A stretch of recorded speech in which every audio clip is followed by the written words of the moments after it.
and please forgive me for never being at the meetings. There's another competing meeting every Tuesday. It's called the Birmingham City Council meeting. I'm actually a member here, but a guest there. But I have to be there, and it's my honor to work with this council, who I'll introduce in a minute. But before I do, I want to acknowledge Senator Roger Smitherman, who was here, State Representative David Faulkner, City Council, who was here. I'll acknowledge them individually by name.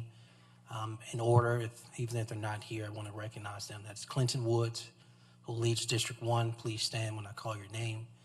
District 2, led by Councilor Hunter Williams. District 3, led by Valerie Abbott. District 4, led by J.T. Moore.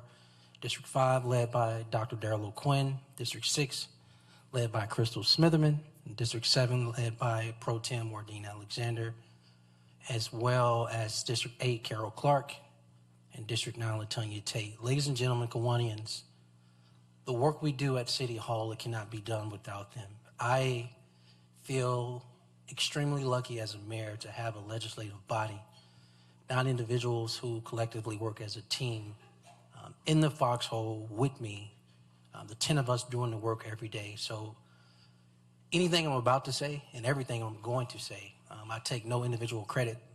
The credit collectively belongs with these 9 individuals I've named and who have stood before you. So I want to publicly thank them. I can't believe it's been 8 years. I literally did not have any gray hair. We're going to talk about that. I already told you. We'll talk about that later. But I do want to talk about our future, every council yet. So this is literally breaking news to everyone here. The U.S. Department of Commerce today has just awarded the city of Birmingham, in partnership with Southern Research as the lead, along with UAB, a $44 million grant to support our designation as a tech hub. That deserves a round of applause.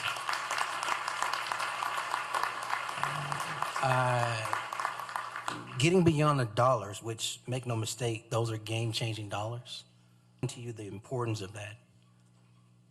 On top of the dollars, on top of bringing thousands of jobs over the next decade to the city limits of Birmingham, I want to remind Kiwanians that Birmingham was the poster child. Birmingham was the poster child of the Industrial Revolution in the South. Our legacy was carved out of the iron ore that was embedded in Red Mountain. In the years that followed, I think we all know, it's no secret to anyone, we made a pivot from metal to medicine with partners like UAB. And I believe what was just giving today, this not just this designation in October, but this money that will usher in and accelerate growth, is our next steps towards another technological revolution. Because this grant will focus on equitable AI-driven biotechnology. That's a lot of words. The short version is, this will be a breakthrough that can shatter the generational cycle of poverty, produce thousands of jobs, increase our city's population, and grow our city in a way that all of you all want it to be known for. With that said, make no mistake about it, Kiwanians. 2024 was a difficult year, not just for our country. Many of the wounds that ache across our nation were felt even more deeply right here in our city, in our community, in our 99 neighborhoods. 2024 was filled with a lot of those, what I would call, and some of you all may know this term, midnight moments. But even through those long nights, our team worked tirelessly through some of the rough patches we collectively shared in midnight. 2025 is our dawn. And I want to share with you why I feel that way. Many of you all know that we made a promise. We made a promise in 2024 to reduce crime. And the truth is, we did just that. Rapes went down. Assaults were down. Auto theft was way down. And so many other crimes were way down. But there was this one category that continued to overshadow everything else we did. And this one category is more than a category, it's more than numbers. It's lives, it's family members, it's human beings. And that's homicides. It ties back to an issue that I labeled during the early years of my administration as a public health crisis, and that is gun violence. It's a problem we simply cannot police ourselves out of. So I did what any leader would do. Back in October, I turned to others for help. And believe it or not, some of those were Kiwanians. I turned to you. I reached out to dedicated servant leaders in our community to develop a comprehensive plan to improve public safety, as well as eradicate gun violence, which has been at an epidemic level in our city. That crime commission was made up of 21 members, representing residents and leaders, not only in business and community, but also in criminal justice, medical, as well as nonprofit sectors throughout our city. 2 months later, we have our findings. And most importantly, there are 5 categories to tackle this challenge, and I want to name them for you. 1, and it is very direct, that is to put more police on our streets. 2, it is to secure a state ban on conversion devices. You may know them for their street name Glock switches that make a conventional handgun perform like a machine gun. 3 is to continue to increase the collaboration, partnerships, and relationships with not only the Jefferson County Sheriff Mark Petway, but our federal law enforcement partners as well. And then 4, invest in our neighborhoods to remove blight, as well as continue to revitalize our communities. And I dare say, probably most important, and that is to create educational and workforce opportunities for our young Black men and teens. This is my 8th opportunity in front of you all. That is no secret. This is something I'm passionate about and share with you every single year. But I want to pause to make a key point.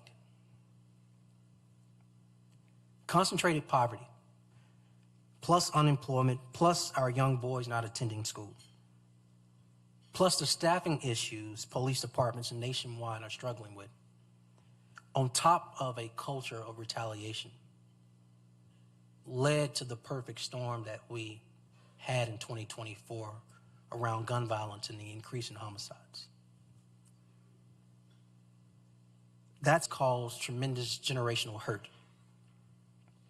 And so what I believe is that by supporting our young Black boys, and especially our men, around making sure that they are gainfully employed, this emphasis on gain is absolutely critical to this work. Now, the report gave us more than 80 recommendations. The report gave us more than 80 recommendations on how to combat crime.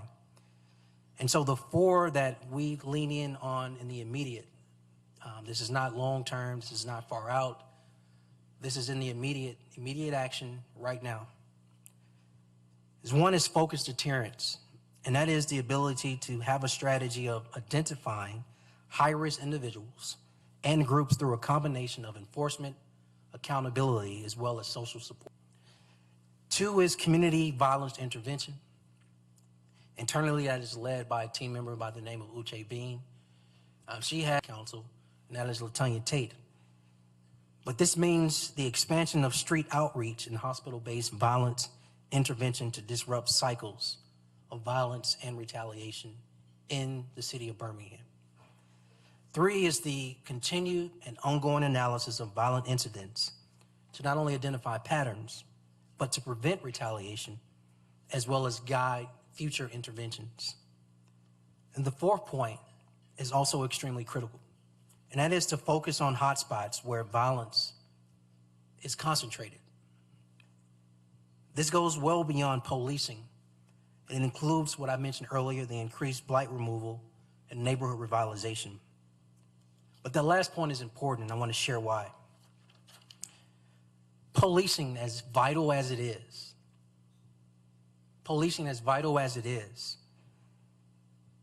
to add on top of that, you have to have the breakthrough of the generational cycle of violence and retaliation.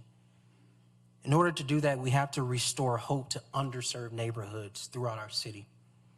Because until those residents know there is a way out, that cycle, the cycle we were in 2024, will continue. But I want to encourage you, Kiwanians, because that's the thing about hope. I believe hope is contagious. And never before, based on what's happened, not only with this report, but the outreach, the reaction, the responses, the calls, the issue of public safety right now. Business owners and thought leaders from across our city, to all of you all here, Kiwanians and other members of the community, your presence shows how much. Your response to the Crime Commission report shows how much you care about this city. We will be powered by the hope your individual organizations, Kiwanians, and others bring to this cause, to this issue. It's your love for the Magic City that will help us bring light to those midnights I described earlier. Now, I want to give you some more great news because I believe the council and I are ahead of the curve as it relates to what's already been implemented related to this Crime Commission report, or in the process of implementing many of the commission's recommendations.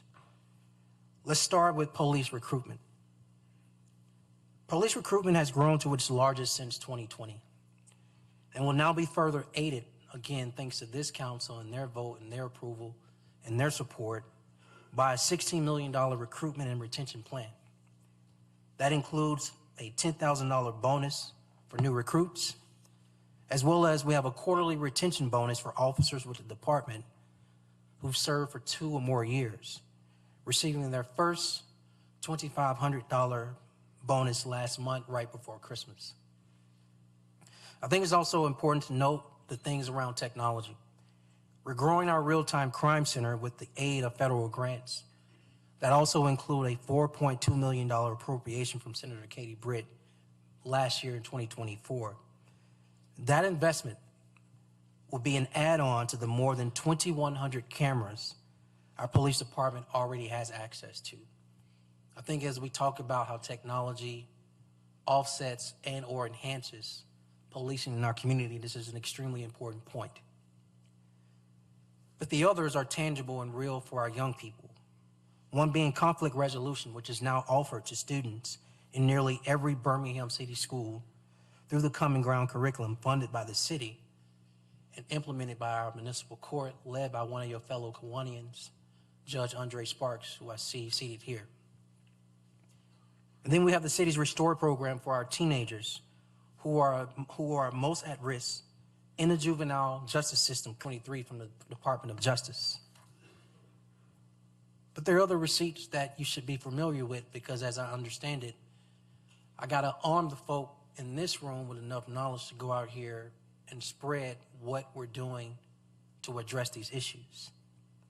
The Office of Community Safety Initiatives has awarded a contract to the National Institute for Criminal Justice Reform to take the next steps to produce our gun violence reduction strategy, again, with partnerships with our city councilor and chair of Public Safety Committee and her colleagues, which includes shooting reviews and focused deterrence.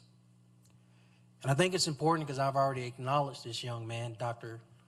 David Hicks, and his team, along with UAB, program with the Department of Health. But I want to explain to you the success of this program. They've been working with gun violence victims admitted to the hospital for quite some time. And now they're going to expand to the emergency room. What you all need to know is that this program has literally led to the decrease in those who have been shot and survived from going back out there and either being shot again and or killing. This program has literally been a success in decreasing retaliation. The Crime Commission report, you should know, points to data that states roughly 1%. Roughly 1% of our city's population has accounted for more than 50% of the violence. That's why we're making it a priority and working with an external team to launch what we call One Hood. One Hood, that is ONEHOOD, One Hood, to break the cycle of violence through direct interaction with the people in our community most at risk. By focusing on that 1% and injecting new life in all facets of our violence prevention and public safety sectors, we know we can decrease gun violence in our city. Now, that was a lot of information I just shared with you. But I want to be extremely clear by sharing with you and communicating that the vast majority of residents in our city, are very, very peaceful. They are hardworking. They are parents with children. They are law-abiding citizens that are invested in Birmingham, and they want what's best for their communities. The small percentage of people participating in violence, as I understand it from residents who I meet daily, will not shake their resolve for how we make the city better. It goes beyond public safety. We just simply call it building. You all know that the administration's top priority has always been neighborhood revitalization. And that is reflected in this amended budget this city council just passed. So just to give you a few, more than $20 million will be spent for street resurfacing, sidewalks, traffic calming, and expanded blight reduction efforts. That includes $1 million for sidewalks. Ms. Abbott wants more. Where is she? I'll get you more. Demolition at nearly $3 million plus weed abatement and about $15 million in street paving. But our commitment to education remains as strong, with about $2 million, or right at $2 million, committed to Birmingham Promise, $1 million to support mental health, and $750,000 to support early childhood education initiatives. But speaking of the Promise, which I feel like over 8 years, this is something I've talked with you about for at least 7 years post-implementation, more than Promise, with more than 300 of them.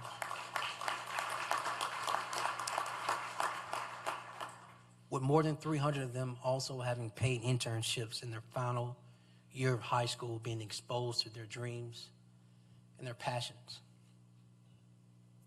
And so when we talk about the cycle of violence, Kiwanians, those midnight moments that darken the doorsteps of many in our community, parents, children, grandparents, it's efforts like the Promise that also shatter the cycle and bring life and give hope to mothers, children, and grandparents. And so looking forward, I think this is an appropriate time to announce the launch of the Office of Resilience and Sustainability. I believe the South can and should be a place where nurses all can work together to keep Birmingham healthy for generations to come. And so today, this afternoon, I am happy to introduce to you all Sherry Lee Bloodworth as our city's first Chief Resilience and Sustainability Officer. I want to share with you a little bit about Sherry Lee and her team, who are already at work with initiatives related to carbon emissions, healthy food sovereignty, and this is our future, and it touches everything we do at City Hall. Now, you've heard me say, as I kind of wind down and what I wanted to share with you this afternoon before we get into Q&A, you've heard me say several times that it will take all of us. That's each Kiwanian in this room. That's each guest of a Kiwanian in this room. That's you and your capacity with the organization you serve in a leadership role in, to push Birmingham forward. How do we push Birmingham forward? And the question is, what is your role? What is your role in pushing Birmingham forward? I believe your role is very simple. Whether that is signing up for Connect Birmingham, or whether you can register your home or your business cameras with the Birmingham Police Department to assist in any issues in your area, the truth is every single one of you all in this room is key to Birmingham's public safety initiatives. Look, y'all, Birmingham is no stranger to tough times. You know the history of this city as well as I do, with the seemingly unsurmountable obstacle. We beat it when we faced it together. Birmingham, Alabama is at its best when we collectively approach and address any issue together. Yes, 60 plus years ago, we shattered the specter of Jim Crow. But I want to talk about modern day. Let's talk about 2024 when together, thanks to the program like Page Pals, we raised reading scores for our third grade readers significantly to 81% of third graders reading at grade level compared. We decided to work together, part of a $330 million investment project that will also create more jobs. That is because public and private sector decided to work together. Let's talk about how our community development's ready-to-own program provided home buyers the ability to receive up to $10,000. That is because we put our families first and invest in them. But let's also talk about the investments we're making to modernize city facilities and city technologies, including improved business licensing, permitting, and websites that will better meet our residents and small business owners where they are and improve government efficiency. But let's also talk about the resolve of a people who walk daily in the footsteps of a generation so bold and so defiant, Kiwanians, that there was time to roll up our sleeves and make Birmingham better. Because when we move as one, as a city united, I believe our footsteps will collectively rewrite history for Birmingham. From the Birmingham Promise student who graduated college debt-free, to the sports fans cheering their favorite athletes in Protective Stadium, we know there is nothing we cannot accomplish here. Because the truth, Kiwanians, we already have. So yes, I am optimistic. I am hopeful. And I want Kiwanians and guests to join me in being optimistic and hopeful about Birmingham's future. 2024 may have had its dark spots, but I've shared with you, and I'll continue to share with you, not only the rays of progress we had also in 2024, but more great news to come on top of this Tech Hub's designation and the millions of dollars we were awarded today. 2025 gives us the opportunity to shine brighter, but 2025 also gives us more opportunity to shine together. Thank you.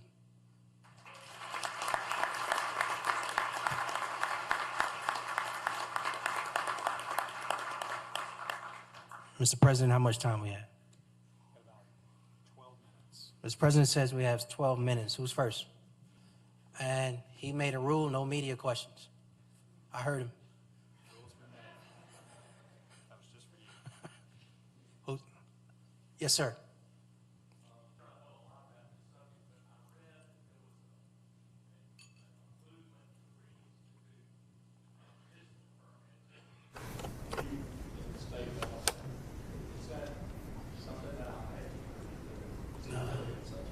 You haven't imagined that. That's look, I don't want to speak for officials in this room. So I can't speak to Senator Smitherman or State Representative Faulkner. I can't speak for Mayor Welch. I can't speak for the City Council, and I won't speak for myself. I want to speak and champion law enforcement, the men and women in blue who I only listen to. I'll continue to provide them the resources they need. Law enforcement, if you will, sir, has a toolbox, and they need every tool in it to address fighting crime. And as I understand it, in this state, all areas aren't created equal. What happens in urban cores can be different from what happens in suburban Alabama, which can be totally different from what happens in rural Alabama, if you would. And as I see it, listening to law enforcement, whether it's police officers, police leadership, sheriffs, DAs, etc., they would tell you the tool in the toolbox of having the pistol permit, which gave law enforcement the opportunity and or decreased the opportunity to drive around, shoot into other occupied dwellings or shoot into other occupied. It increased when you took that tool away. Now,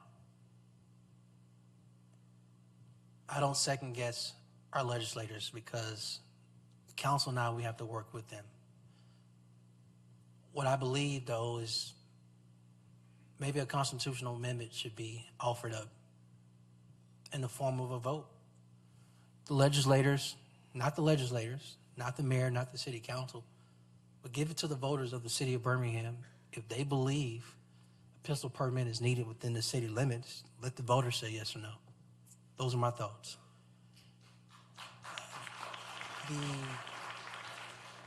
The other thought I have is this, and I think it goes beyond your question.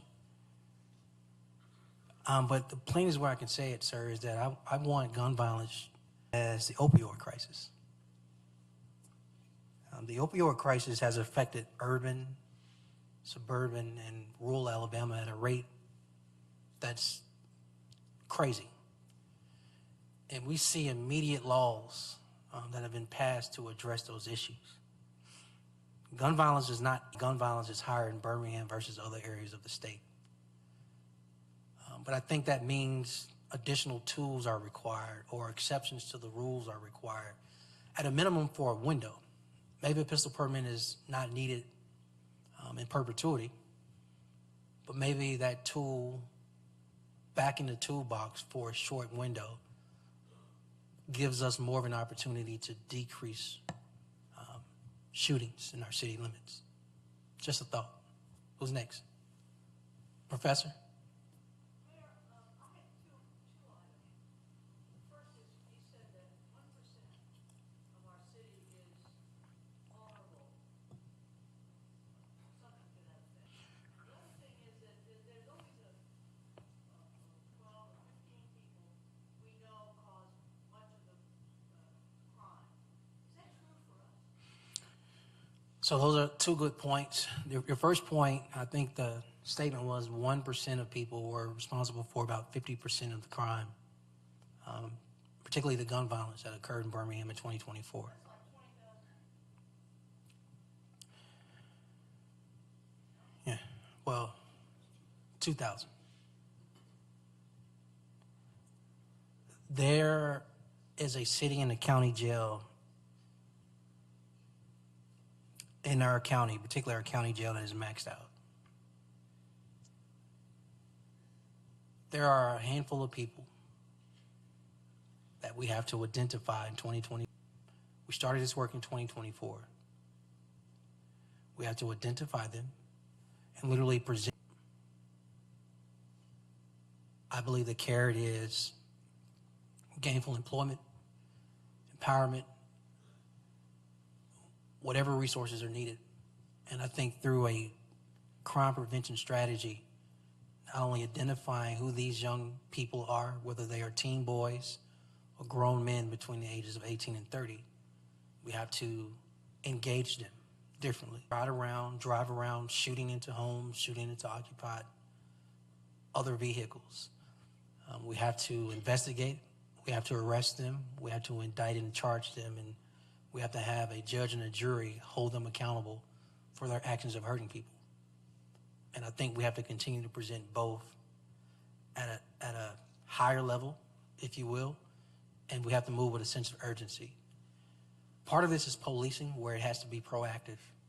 That requires presence, that requires focused deterrence, that requires addressing the hot spots, that requires identifying if it's people, and then on top of that, with what we're doing with the violence intervention piece, what resources can we usher in to support this person to get off the street and or choose a different lifestyle that doesn't get them to the point where they end up arrested and in jail or in prison, or worse, death in a casket with a family member grieving.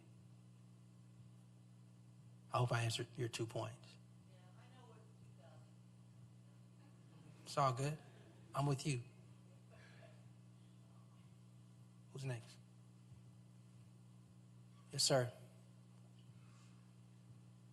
Could you comment on the level of financial assistance and regulatory assistance that the city of Birmingham receives from the state legislature in the effectiveness of our delegation?